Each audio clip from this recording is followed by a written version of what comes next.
for you guys, more fun marketing. So my best quote that I want to share with you, and it's funny that there are more people listening to these talks because the founder of a company called Blue Sky, which is one of the biggest sort of data platforms, said, you know, it used to be that people majored in marketing because they didn't like math, and they didn't like being able to leverage data to make big change and do big things, and that's totally changed.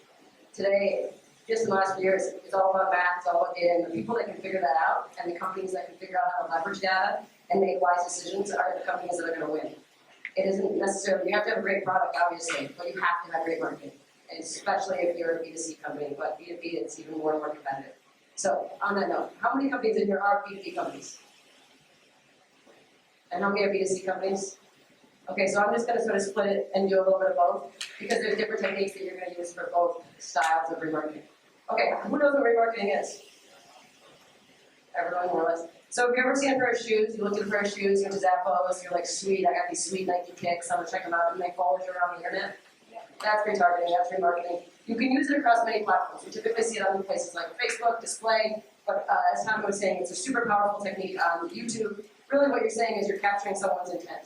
So it's very simply put, someone's raised their hand and they said, hey, I'm interested. They went to your website, they watched a video, they downloaded your app, they signed up for a newsletter, they did something, they said, I'm interested.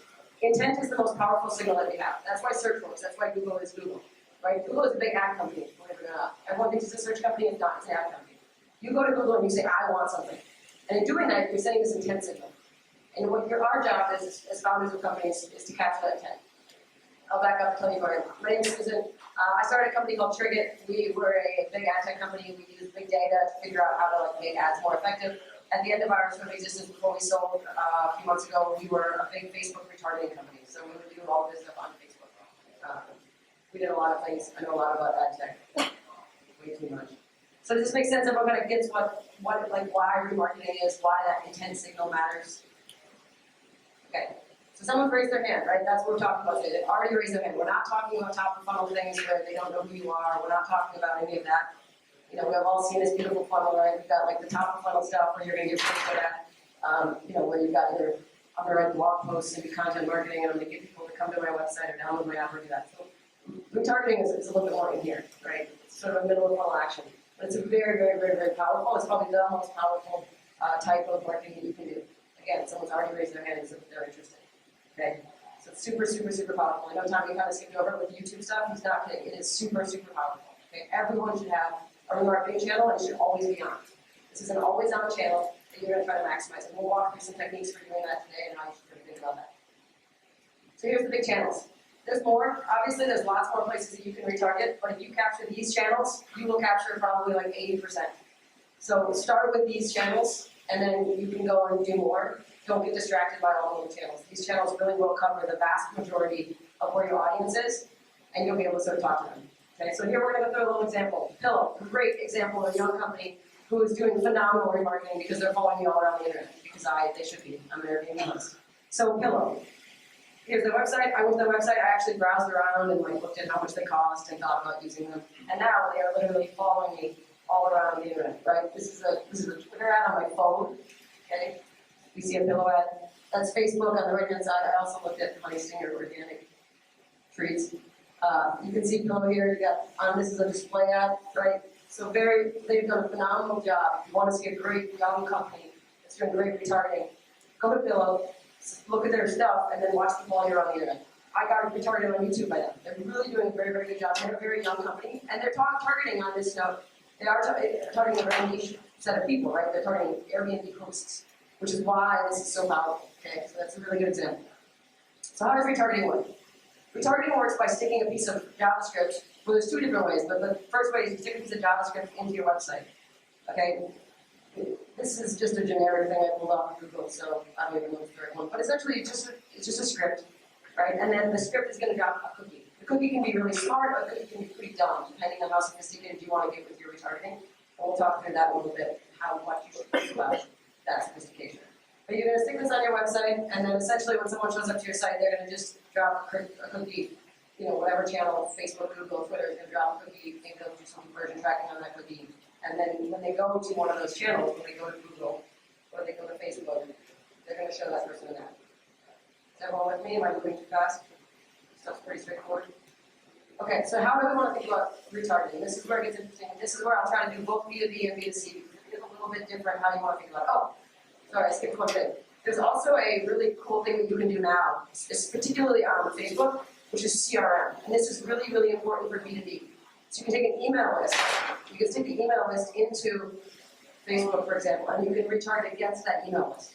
So if you cheat, which any founder should do, you can go and find the emails of the people that you want to target, and there's lots of techniques for doing that. You can buy lists, you can scrape lists, you can get lists, and then you can actually retarget those people even though they've never shown intent. It's a good B2B technique. Okay, so the CRM stuff, we'll get to that when we talk about Facebook, but here's another sort of way to do that. How do I think about retargeting, and how would we, this is the conversation we would have with most of our clients, because there's so much you can do with sort of retargeting and remarketing, depending on sort of how you want to think about it and what you want to do. So we always just, this is like a really dumb thing that you should do a lot of when you're starting a company. It's a really great technique for figuring out what the heck you're doing, but especially in marketing, right?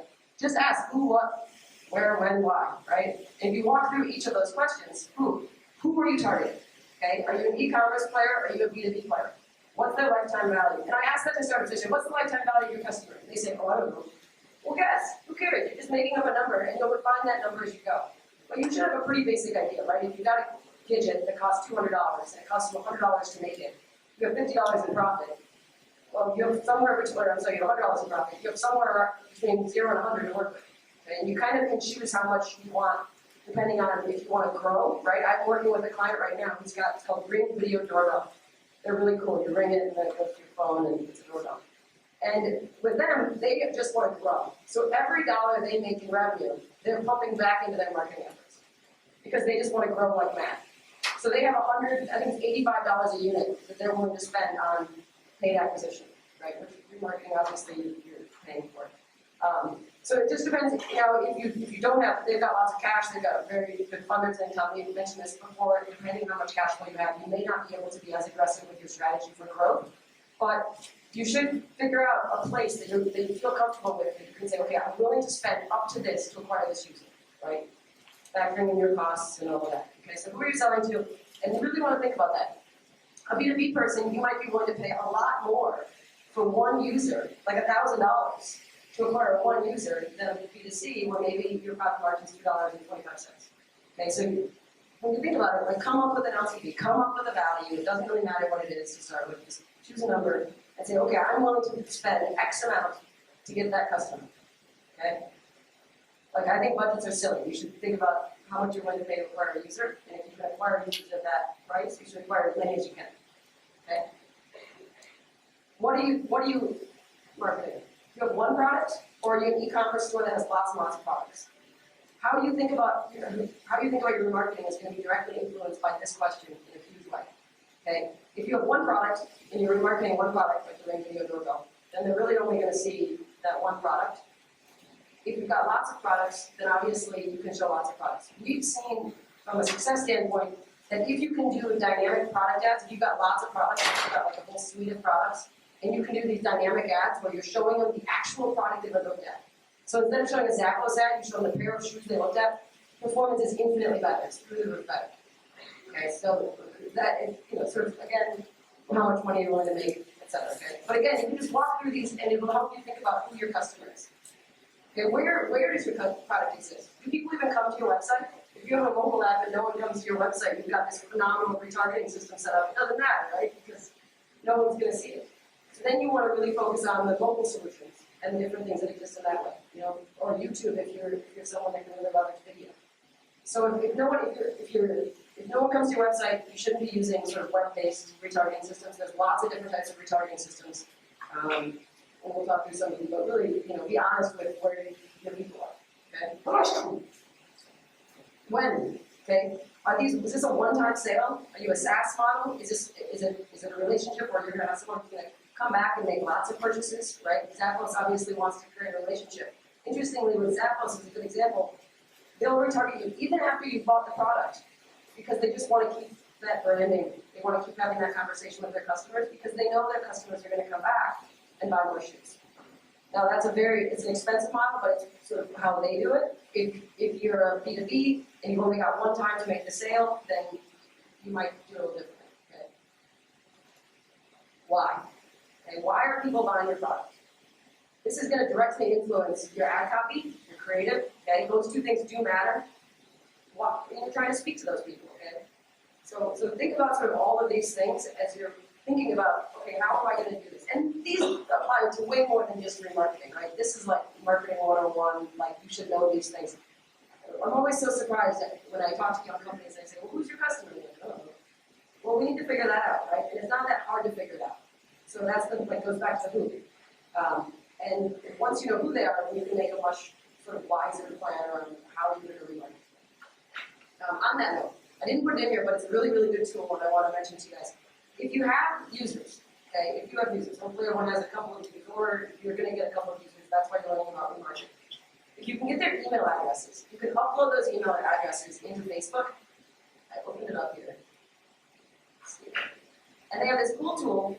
It's called Audience Insights. If you haven't seen it before, it's really valuable. It's free. It's not perfect, but it's free. Okay? This is just like the Facebook audience. But you can either pixel your users and look at sort of who's come to your website and do it as like a remarketing tool, or you can upload email addresses. So if you're B2B company, you can actually upload email addresses and still get some of these metrics. Super powerful metrics just around who your users are, right? Demographic data is tough. It's not perfect. It's tough to target against. I don't recommend trying to go do huge reach campaigns unless you have a really good understanding of what you're doing. But it is a very powerful free tool that Facebook has that essentially gives you pretty good views on who your audience is. It's called Audience Insights. It's in their ad manager. But one of the most interesting things, I don't know if this is going to help because this is just a generic Facebook data, but you can do things like page likes, and you can see like, oh, what kind of things do my customers like? Really, really useful tool.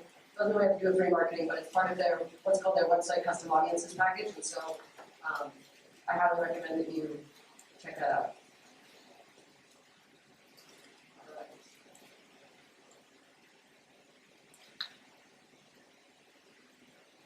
I'm trying to cruise through this stuff pretty quick so we can ask questions, because that's always the fun stuff. Okay, quick stuff. How many people are doing remarketing right now? Many of you, not quite all of you. So everybody should do remarketing if you have a live product. Okay, it's just get it set up and let it run in tiny budgets, but start to get the data, start to understand what you're doing. This is an always on marketing channel because people have already raised their hand, they've already said they're interested in your product, they're already like there for you to take.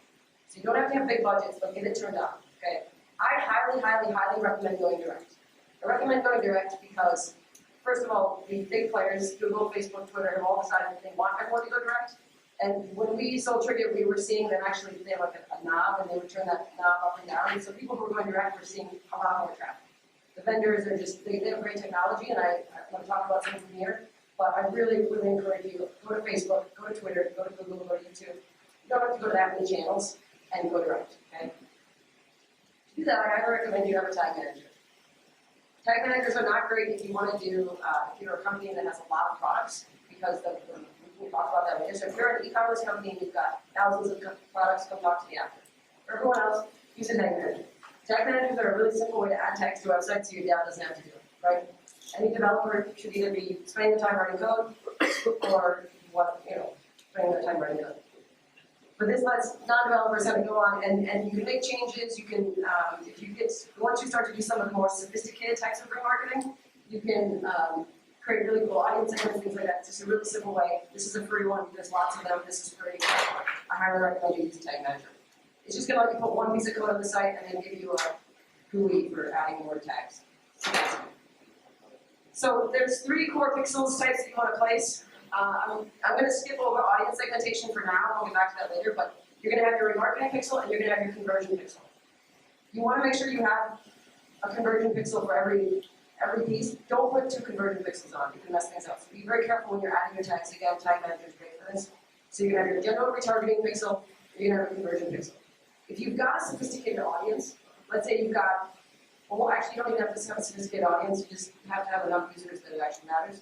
But you could do things like have an abandoned cart audience segment, so you could pixel your cart so that someone puts it in your cart even though they're a higher intent user because they didn't just come to your website and bounce off. They actually came and put something in your cart. But we'll get that. I'm going to talk about some advanced remarketing techniques. For now, everybody should be doing this.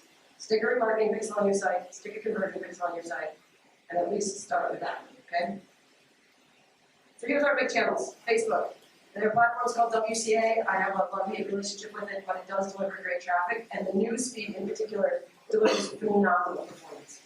We see click-through rates in the range of 3% plus for a very unsophisticated, some of our very unsophisticated campaign. At Tricket, some of our clients saw click-through rates of 10%.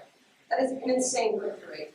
Newsfeed is very, very powerful. The limit on newsfeed is they'll only show up to 2 ads per company per day. So you're only going to be able to show that ad twice, which means it doesn't scale very well for remarketing, but it is great. And one of the things that I love about Facebook is it's leisure time, right? Someone's on Facebook, they're like messing around, looking at their ads, looking at their stuff. It's the same type of frame of mind that people are often in when they engage with our products. When they're checking out something new, or they're like, oh yeah, I have to go do that. They're not in this like, I have to work and get this essay written, or I have to work and get, my proposal done. They're sort of in this ambiguous time that I call leisure time. And that's part of the reason that Facebook ads, especially retargeting on Facebook, is so powerful. It's because people are in this frame of mind where they're willing to go off and do different types of things. Right-hand side ads are also, they perform pretty well with retargeting, but keep an eye on them. They don't perform nearly as well as the newsfeed.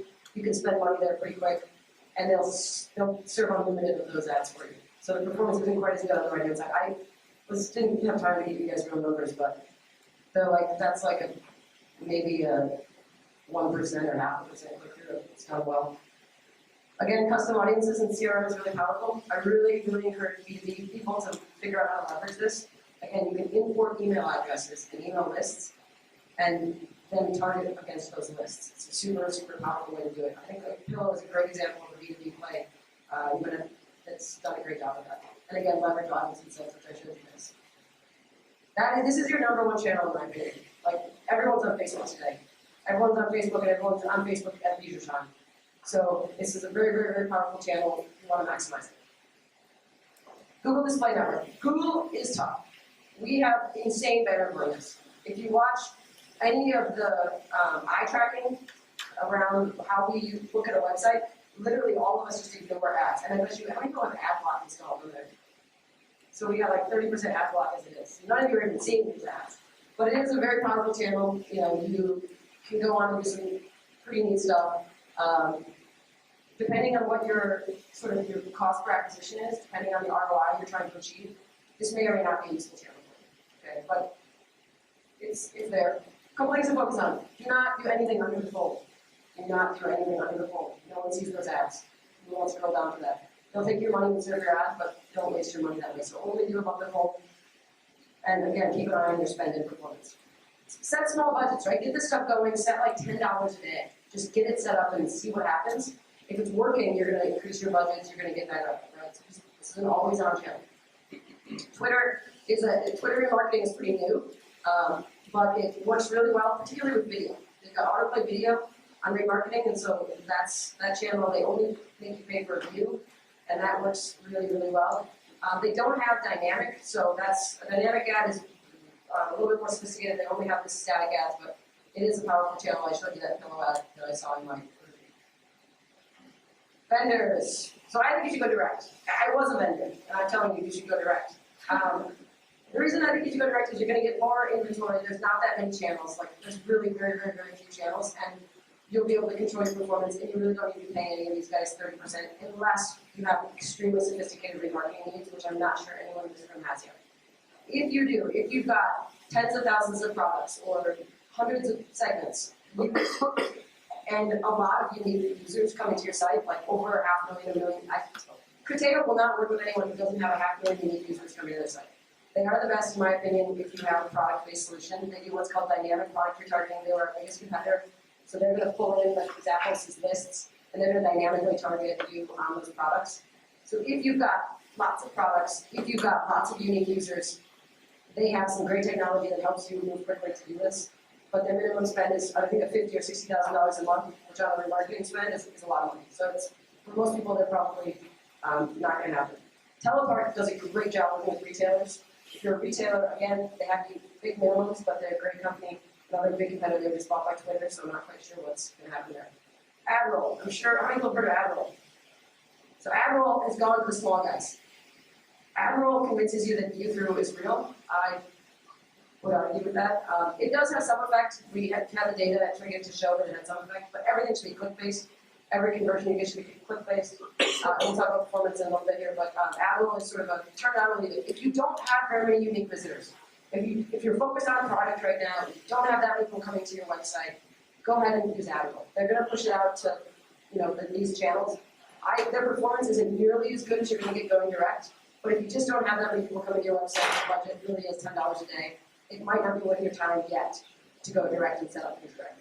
Okay. It doesn't take that long, but ad roll does have a good solution. They don't provide a lot of support for their small clients. Obviously, they want to milk every dollar they can out of their small clients because they're not making that much off of you. You're only spending maybe $500 a month, so you need to really get that full amount. But they're a good solution. Grid is also another interesting option for small companies. They bought a company called Perfect Audience, which is very similar to ad roll in terms of retargeting. Pretty basic retargeting. Again, you're going to have not a lot of pieces of creative, but they let you do some things with SEO.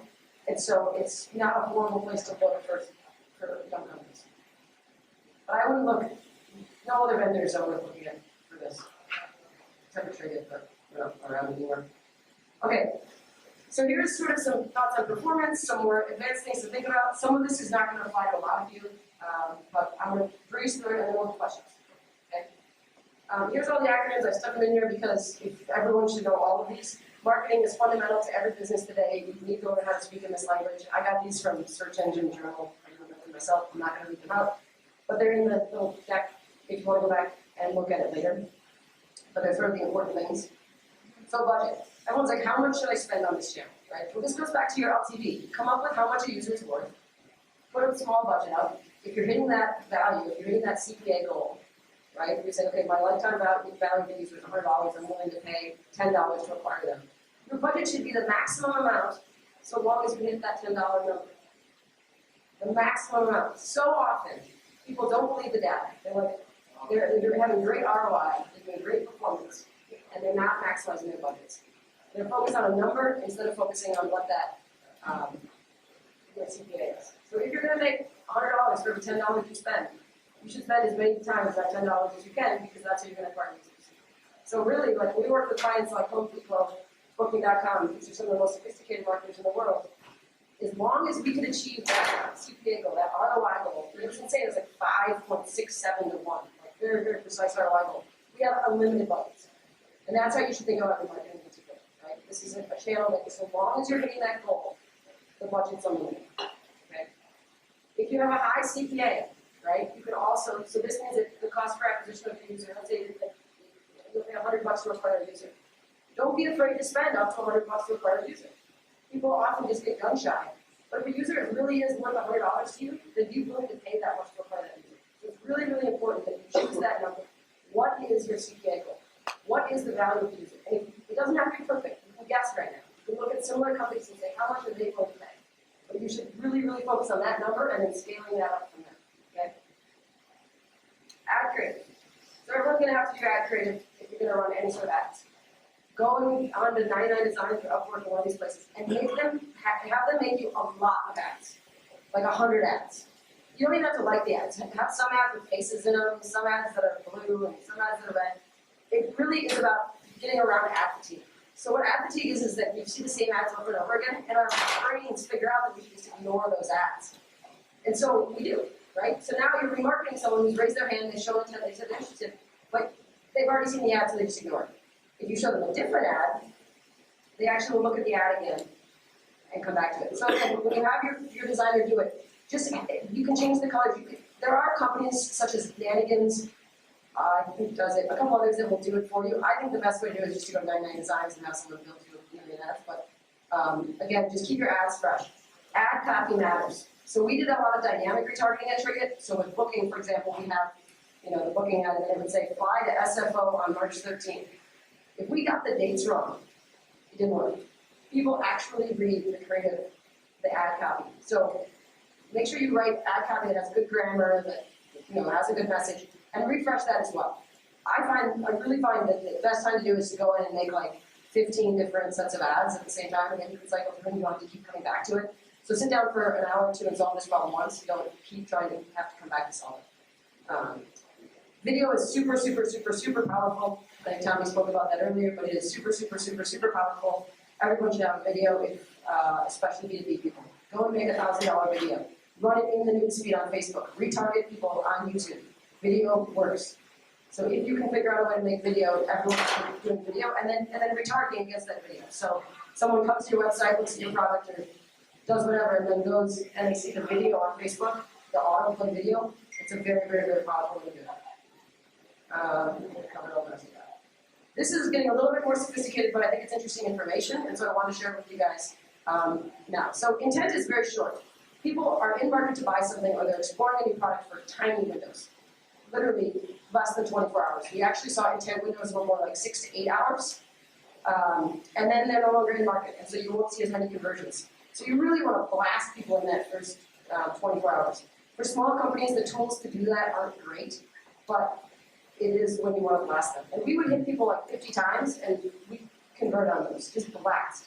After that, it's more about branding. You're not going to see the tail is huge. It's just like, because people are, they decide not to do something. So don't spend lots of money retargeting, 2 weeks later. It doesn't work.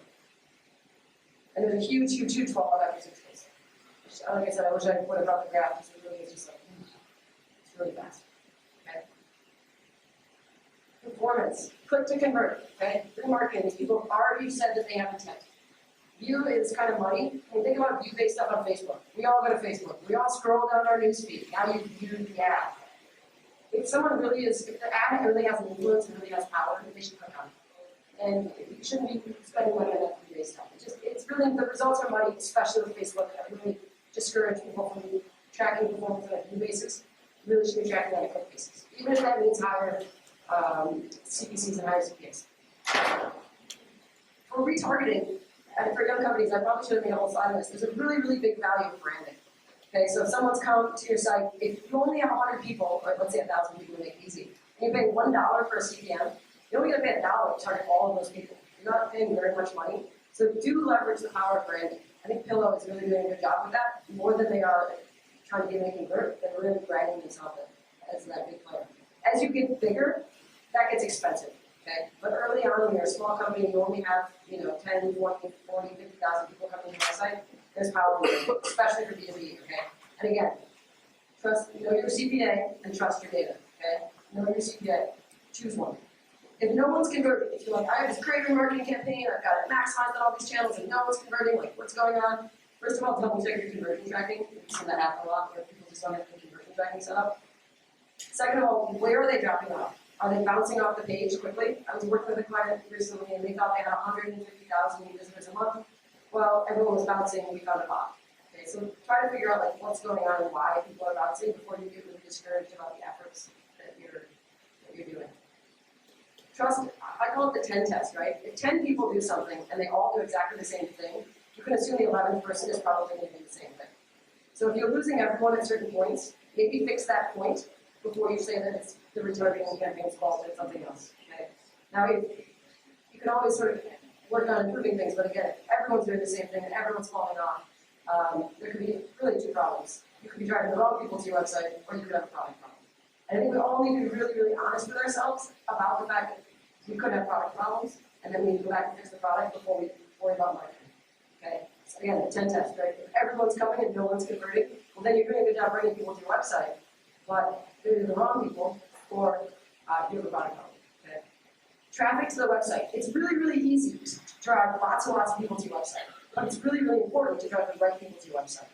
So if you're driving lots of people to your website, but you're not seeing conversions, and you're retargeting those people that are coming back and they're not converting, go and look at, do some of that audience profile stuff and say, is this really the right audience? Am I really doing this? And go back up to the top of the funnel and revisit how you're thinking about your market.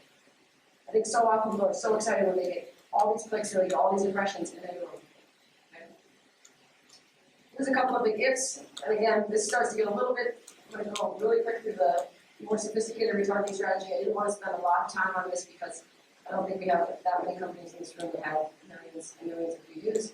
But if you do have millions and millions of views and lots of people coming to your website, retargeting becomes a profoundly powerful channel. Our big clients, Home Depot, had, I think, about 10 million unique visitors a month, and they were spending about $500,000 a month with us on retargeting, and we're making them 5 times that. So you can see how powerful of a channel this becomes. Once you get to that point, once you get to be a big fancy company that every single company here is going to become, then you can do really cool stuff. You can do better bidding strategies, you can incredible audience segmentation where you can say, I mean, Home Depot is a great example of this. People who are looking for a washing machine are one of the people that are looking for a hammer, right? You can get really crazy with bad copy, calls to action. There's on a lot of these places, Facebook in particular, there's calls to action button. Everyone's call to action is going to be unique. They work a little bit, not a lot. You can see huge lift, but they're one sticking on your ads. It's like shop or learn more, things like that. I wouldn't say that these like are make or break buttons, but they can help a little bit. If you can make your ads dynamic, it's really, really, really powerful. They perform 2 to 3 times better. Dynamic ads, however, are really only good for people that have lots of products. So if you don't have lots of products, don't waste your time with dynamic ads. Just go and create like 10 or 20 static ads that you need. I don't know, how many people in here have a e-commerce store? So you guys might want to look at the dynamic solutions if you've got lots of ads. Facebook actually lets you upload products into their site, and it'll automatically create an ad. So you'll have whatever the product is, and then you can dynamically generate the ad copy. I highly encourage you to do that. It works really well, 2 to 3 times better for that type of retargeting. If you're big enough, Telepart is a good solution for that as well. AdRoll does it not as well, and Keplinger really is for the biggest guys, but the dynamic solutions they can provide are really strong. That's being, I've done some stuff.